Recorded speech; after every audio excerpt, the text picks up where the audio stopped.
Shalom, shalom. Que le nom du Seigneur soit béni, que le nom du Seigneur soit glorifié, que le nom du Seigneur soit exalté. Et ce matin encore, département de là où vous êtes, je vous dis bonjour, je vous dis bonsoir. Si je fais cette vidéo, c'est toujours par rapport à ma position en fonction de ma croyance, de la foi que j'ai envers le Christ. J'ai beaucoup de confrères africains, beaucoup de frères dans la communauté africaine qui font la comparaison entre le Christ et les ancêtres, entre le Christ et la culture africaine, entre le Christ et l'Afrique, entre le Christ et la pensée africaine. Et j'entends des intellectuels, des savants, des chercheurs, des hommes pieux dire nous devons garder notre culture africaine. Nous devons aller nous ressourcer vers les ancêtres. Nous devons toujours demander l'avis de nos ancêtres pour avoir des solutions dans notre vie. Lorsque je dis non, c'est tout un chacun sur la terre des ancêtres. Pour moi, j'appelle un ancêtre, ce sont les descendants. Mais beaucoup arrivent même à critiquer, à donner leur opinion, leur connaissance, leur entendement sur la Bible, sur ce livre dont nous utilisons pour adorer Christ et communiquer avec notre Dieu. Bon, moi je suis pas contre, et je ne serai jamais contre pour ceux qui disent qu'il faut qu'ils aillent vers les ancêtres, chercher la promesse, chercher peut-être les enfants, chercher le mariage, chercher la prospérité, chercher le développement, leur rendre un culte. Mais la seule question que je pose à tous les intellectuels qui conseillent aux jeunes Africains, à l'Afrique de rentrer vers les ancêtres. Vous savez, il ne suffit pas seulement d'être un intellectuel, ou il ne suffit pas seulement d'être un savant.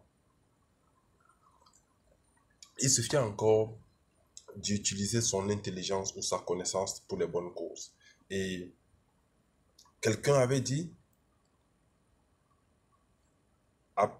si tu peux le moins, si tu peux le plus autant pour moi, tu peux le moins. Et si un savant a eu la capacité de découvrir peut-être la lumière, la couleur, beaucoup de choses que les savants ont découvert. Et nous aussi, nous sommes sans oublier que il y a beaucoup de développement technologique.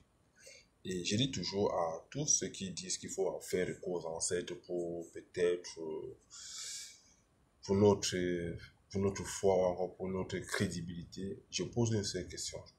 Vos ancêtres, dont vous cherchez toujours à avoir recours, dont vous cherchez toujours à entrer en contact avec eux, dont vous cherchez toujours à aller vers eux, je ne sais pas comment vous faites pour traverser ces barrières pour aller vers eux, qu'importe la méthode ne m'intéresse pas, ou encore comment vous faites pour entrer en contact avec eux. Mais j'ai dit ceci, si l'un de mes ancêtres, ça veut dire le descendant du descendant du descendant du descendant, je recommence, le descendant du descendant du descendant du descendant du descendant du descendant du descendant du descendant du descendant du descendant du descendant du descendant du descendant du descendant du descendant du descendant du descendant du descendant du descendant du descendant de mon père. Ça fait 20, j'ai établi 20 générations.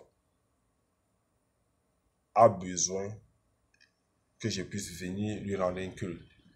Pourquoi il ne revient pas à la vie, tout simplement, et manger du bon poisson brisé, et manger du pain chocolat, ou encore manger de l'huile rouge qui réclame, ou encore du sel, ou encore peut-être boire de l'eau.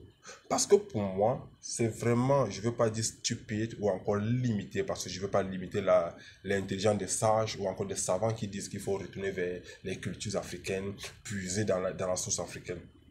Mais j'ai dit ceci, moi, personnellement, limité dans ma connaissance que je suis, si j'ai cultivé ma nature de telle manière que si quelqu'un a besoin de quelque chose, ou si quelqu'un a besoin que quelque chose soit bien fait, qu'il le fasse par lui-même. Alors, quand vous allez consulter un ancêtre, et l'ancêtre vous dit, il faut faire telle chose pour que ça puisse arriver à telle chose. Pourquoi cet ancêtre? C'est très simple. S'il a la capacité, si cet ancêtre a la capacité de modifier, si cet ancêtre a la capacité de changer le cours d'une vie, il est très simple pour lui de renaître des cendres, de renaître de la tombe et de venir le changer lui-même, qui ne vous commissionne pas.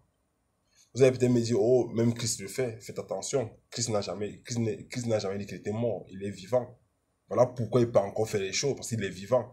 Si vos ancêtres qui vous demandent d'aller creuser sur la fondation, d'aller peut-être nettoyer les tombes, d'aller peut-être verser l'huile sur les crânes, d'aller peut-être verser le sel sur les crânes, pourquoi eux, ils ne peuvent pas se lever et manger du sel ou encore préparer avec de l'huile?